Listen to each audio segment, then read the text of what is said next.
దేవుని యొక్క వాక్యంలో లూకా సువార్త 22వ అధ్యాయం, లూకా సువార్త 22వ అధ్యాయం 31, 32 వచనాలు మనం చదువుకుందాం. సీమోను సీమోను సీమోను సీమోను ఇదిగో ఇదిగో సాతాను మిమ్మును పట్టి గోధుమల వలె జల్లించుటకు మిమ్మును కోరుకొనెను గాని నీ నమ్మిక తప్పిపోకున్నట్లు నేను నీ కొరకు వేడుకొంటిని. నీ మనసు తిరిగిన తరువాత నీ సహోదరులను స్థిరపరచమని చెప్పెను. దేవునికి స్తోత్రం, హల్లెలూయా. ఈ మాట ఎవరు చెప్తున్నారు? యేసు ప్రభు పేతురు గారితో చెప్తున్నారు. సీమోను సీమోను, నీకో విషయం తెలుసా? సాతాను ఎవరు? అపవాది, మహాఘట సర్పం అంట వచ్చి మిమ్మల్ని అందరినీ గోధుమలు జల్లించినట్లు జల్లిస్తానని చెప్పి దేవుడి దగ్గరికి వచ్చి అడుక్కున్నాడట. ఏం చేస్తాడు? అడుక్కొని, వీడికి విశ్వాసం ఉందని నువ్వు అనుకుంటున్నావు, నీ శిష్యులు చాలా ఘనులు గొప్పవారని అనుకుంటున్నావు, కానీ ఒక్క ఛాన్స్, ఎలక్షన్ ఛాన్స్ కాదు, ఒక్క ఛాన్స్ నాకు ఇచ్చి చూడు. గోధుమలు జల్లించినట్లు ఒక్కొక్కరిని జల్లిస్తే చెట్టుకొకడు పుట్టకొకడు పారిపోతాడు.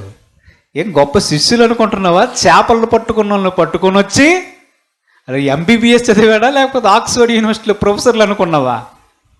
సాధారణమైన జాలర్లు, చదువు లేని వారు, విద్య లేని వారు ఏర్పరచుకున్నావు 12 మందిని. ఒక్క chance, please give me 1 chance mister Jesus, I will show what I am. నేను చూపిస్తా నేనేంటో. గోధుమలు జల్లించినట్లు జల్లిస్తా ఒక్కొక్కడిని. జల్లించనా? విశ్వాసము లేదు, పేతురు లేదు, యోహాను లేదు, యాకోబు లేదు. ఒక్కడంటే ఒక్కడు నీ చుట్టుపక్కల కనిపిస్తే అప్పుడు చెప్పు, ప్రభువా నా శిష్యులను ఏర్పరచుకున్నానని. వీళ్ళ నీ శిష్యులు? ఒక్క ఛాన్స్ ఇవ్వా? ఒక్క ఛాన్స్. వాడి పని ఏంటనుకున్నారు? ఒక్క ఛాన్స్, ప్లీజ్ 1 ఛాన్స్. ఈవిడ ఉపవాస ప్రార్థనలు చేస్తుందా? ఒక్క ఛాన్స్ ఇవ్వు, ఈవిడ సంగతి ఏంటో తెలియజేస్తాను. స్తోత్రం స్తోత్రం. ఒక్క ఛాన్స్. బట్టలు ఉతికినట్లు ఉతికితే అమ్మో యేసయ్యా నాకు వద్దు అని చెప్పి విశ్వాసం లేదు, వంకాయ లేదు. హల్లెలూయా, బతుకుంటే ఏదైనా చేసుకుంటాను. ఎంత కష్టపడిపోయి దేవుణ్ణి వెంబడించాల్సిన అవసరం నాకేముందని పారిపోతారు. అప్పుడు ప్రభు చెప్తున్నాడు సీమోనుతో, సీమోను, వీళ్ళందరి సంగతి నాకు తెలియదు, నేనైతే నీ మీద నమ్మకం పెట్టుకున్నాను. నీ నమ్మిక తప్పిపోకుండానట్లు నేను నీ కొరకు వేడుకున్నాను అని చెప్పాడు. దేవుడికి స్తోత్రం. ఎవరి దగ్గర వేడుకున్నాడు? తండ్రి యొద్ద వేడుకున్నాడు. ప్రభువా, సాతాను వచ్చాడు, నాకు తెలుసు. వీళ్ళందరి విశ్వాసాన్ని గోధుమలు జల్లించినట్లు జల్లిస్తే వీళ్ళందరూ పారిపోతారని నాకు తెలుసాడు. మహాబలవంతుడు. వీళ్ళు సామాన్యమైన మనసులు, ఆఫ్టర్ ఆల్ మనుషులు, చంచల మనస్కులు. ఇప్పుడే యేసు నీకోసం ప్రాణం పెడతానంటారు, 2 నిమిషానికే ఆయన ఎవరో నాకు తెలియదనేవారు. అప్పుడు యేసు ప్రభు కనిపించి, మీకు శుభము కలుగునుగాక, మీకు సమాధానం కలుగునుగాక, ఇదిగో నా చేతులు చూడండి, నా గాయాలు చూడండి. యేసు నువ్వు బతికున్నావు కదా. అయినా వాళ్ళేంటి ప్రభు నమ్మలేదు, యూదులు ప్రధాన యాజకులు నమ్మలేదంటారు. నేను చేపలు పట్టడానికి వెళ్తాను, వస్తారా? నేను చేపలు పట్టడానికి వెళ్తా, నేను వస్తా.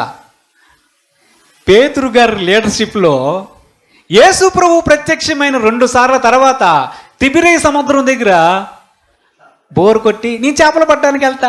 ఎందుకు పిలిచాడు? సేవకు పిలిస్తే, సేవకి దేవుడు పిలిస్తే 3వసారి నేను చేపలు పట్టడానికి వెళ్తానంటే నేను కూడా వస్తా, దిదుమా నేను వస్తా, నతానియేలు నేను వస్తా, పదనరా ఏం చేస్తాం మీ సేవ అని చెప్పి చేపలు పట్టడానికి వెళ్తే, ఓరే పిల్లలారా నేను సేవకు పిలిస్తే, దేవుని సేవ చేయమని పిలిస్తే 2 సార్లు ప్రత్యక్షమై మీ దగ్గరికి వచ్చి చూడండిరా నా చేతులు, నా కాళ్ళు, నా ఎముకలను చూపిస్తే నేను చేపలు పట్టడానికి వెళ్తాను, నువ్వు వస్తావని నేను వస్తా.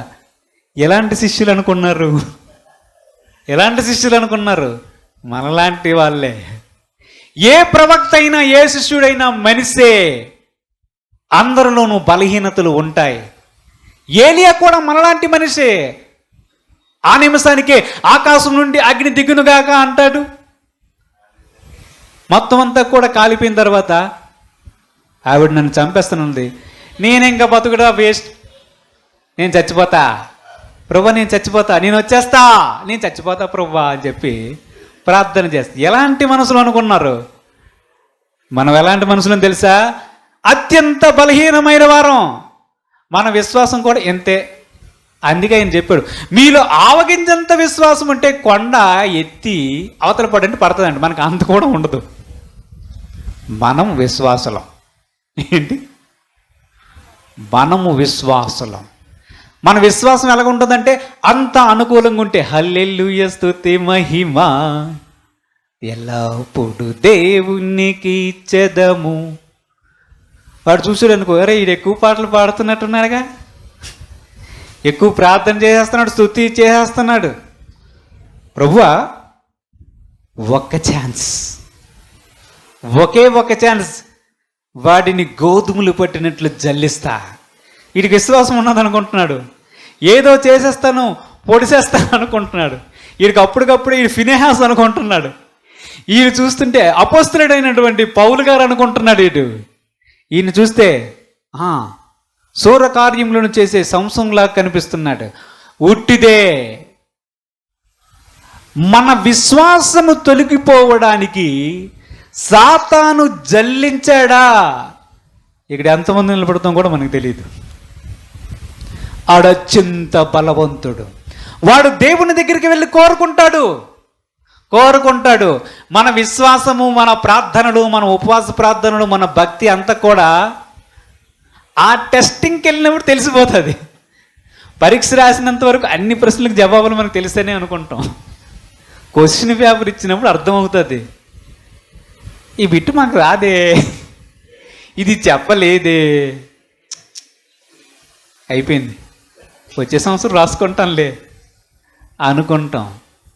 అందుకే దేవుని యొక్క వాక్యం సెలవిస్తుంది, సహోదరులారా, సహోదరీలారా, జీవము గల దేవుణ్ణి విడిచిపెట్టే విశ్వాసము లేని దుష్ట హృదయం మీలో కలిగి ఉండనేమో జాగ్రత్తగా చూసుకోండి. అంటే మనం విడిచిపెట్టేస్తామని కాదు, వాడేం చేస్తాడు తెలుసా? ఆ నమ్మకం ఏదైతుందో విశ్వాసాన్ని అసలు విశ్వాసం లేకుండా పీకేస్తాడు. వాడి పెట్టే టెస్టింగ్లకి విశ్వాసము వద్దు, యేసుక్రీస్తు వద్దు అని చెప్పే పరిస్థితి వస్తుంది. అందుకే అపోస్తలుడైనటువంటి పౌలు గారు చెప్తున్నారు, మంచి పోరాటం పోరాడితే. ఎవరితో పోరాడాడు?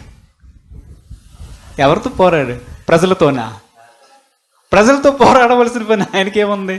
వీళ్ళు కాకపోతే దులిపిసుకొని, కాళ్ళు చేతులు దులిపిసుకొని, ఈ మట్టి నీ మీద సమాధానం సాక్ష్యం చెప్తాదిరా పండురా అని చెప్పి వేరే ఊరు వెళ్ళిపోయి అక్కడ సువార్త ప్రకటించుకుంటాడు. జనాలు తక్కువ, దేశాలు తక్కువ, ప్రజలు తక్కువ. ఎవరు తక్కువ? ఎక్కడికైనా సువార్త ప్రకటించగలడు. కానీ మంచి పోరాటం పోరాడుతానంటే ఎవరితో పోరాడాడు? వీడితోనే. వీడే ఉన్నాడు. వీడి పేరు అపవాది. వీడు ఘట సర్పం. వాడు యేసు ప్రభు వాణ్ణి కలవరి సిలువలో జయించాడు, అవునా? కానీ ఆడంత చేతకానోడు కాదు, గుర్తుపెట్టుకోండి. వాడంతా తెలివి తక్కువవాడు కాదు, గుర్తుపెట్టుకోండి. వాడు మహాజ్ఞాని. సాతానంటే 2 కొమ్ములు ఉంటాయి, పళ్ళెలుగా ఉంటాయి అనుకోకండి. అత్యంత సౌందర్యవంతుడు, అత్యంత జ్ఞానము కలిగినటువంటి వ్యక్తి, అత్యంత జ్ఞానం గల వ్యక్తి.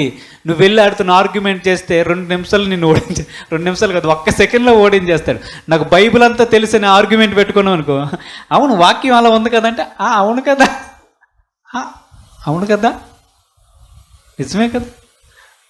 1 ఒక్క క్షణములు ఎలాగో బోల్తా కొట్టించగలడు. ఒక్క క్షణములు ఎలాగో బోల్తా కొట్టించు. అత్యంత లీగల్ ఎక్స్పర్ట్. నువ్వేది చెప్పినా దానికి రివర్స్లో చెప్పగలట. బైబిల్ వాక్యాన్ని చూపించి అవసరమైతే నిన్ను కింద పెట్టి పైన పెట్టి ఇస్త్రీ చేస్తాడు.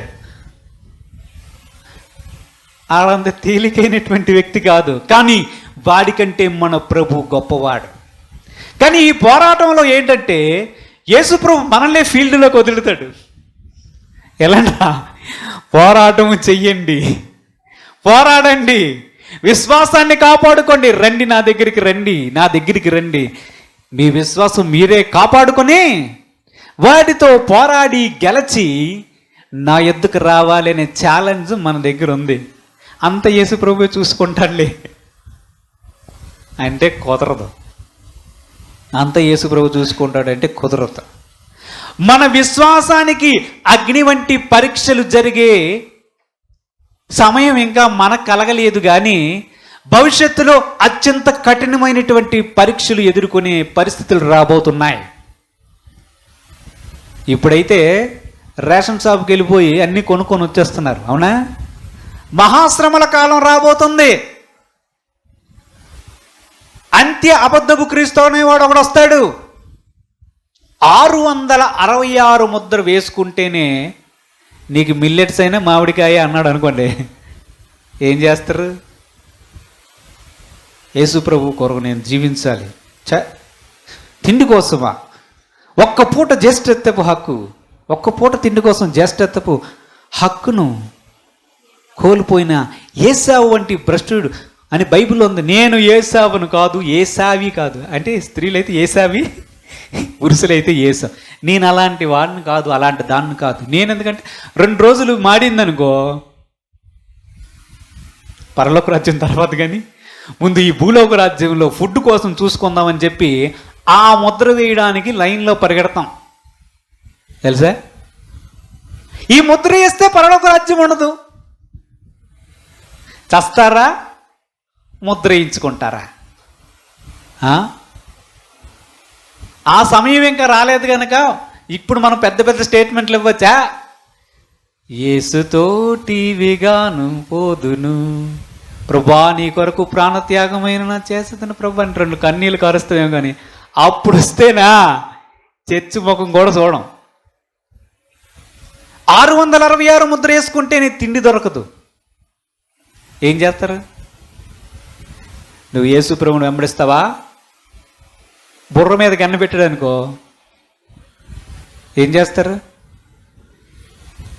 యేసు ప్రభువునే వెంబడిస్తాను అని చెప్పే ధైర్యం, విశ్వాసం అంతం వరకు ఉండగలదా? యేసు ప్రభు ఒకానొక సందర్భంలో అన్నాడు, మనుష్య కుమారుడు భూమి మీదకి వచ్చినప్పుడు విశ్వాసము కనుగొనునా అన్నాడు, తెలుసా? ఇప్పుడు విశ్వాసం విశ్వాసం అంటున్నారే, యేసు ప్రభు స్వయంగానే చెప్పాడు ఒక మాట, మనుష్య కుమారుడు భూమి మీదకి వచ్చినప్పుడు అంటే 2వ రాకలో భూమి మీదకి వచ్చినప్పుడు విశ్వాసము కనుగొనంటే ఎవరిలో కనుగొంటాడు? అని జనుల్లోనా? ఓ ఇప్పుడు యేసు ప్రభు గొప్పవాడు, దేవుడు, రక్షకుడు, నా ప్రాణనాథుడు అని చెప్పి పాటలు పాడుతూ స్తుతిస్తున్నామే. యేసు ప్రభు యొక్క 2వ రాకడ వచ్చినంత వరకు మనల్ని చూస్తే మనలో విశ్వాసం అనేది నిలిచి ఉంటుందా? మన విశ్వాసానికి ఒకడు శత్రువు ఉన్నాడు, వాడి పేరు అపవాది. యేసు ప్రభు దగ్గర వాడు రిక్వెస్ట్ చేసుకున్నాడు, తండ్రి దగ్గర మన ప్రభు రిక్వెస్ట్ చేసుకున్నాడు, సిమోను నీ యొక్క నమ్మిక, నీ విశ్వాసం తొలగిపోకూడదని నేను తండ్రిని వేడుకున్నాను. నువ్వు ఒక పని చెయ్యి, నీకు తిరిగి స్థిరపడిన తర్వాత తప్పిపోయిన నీ సహోదరులు అంటే ఎవరు? మిగిలిన శిష్యులు ఉన్నారే, వారిని నువ్వు బలపరచాలి అని ప్రభువు చెప్పాడు. దేవుడికి స్తోత్రం చెల్లించండి. హల్లెలూయా, హల్లెలూయా.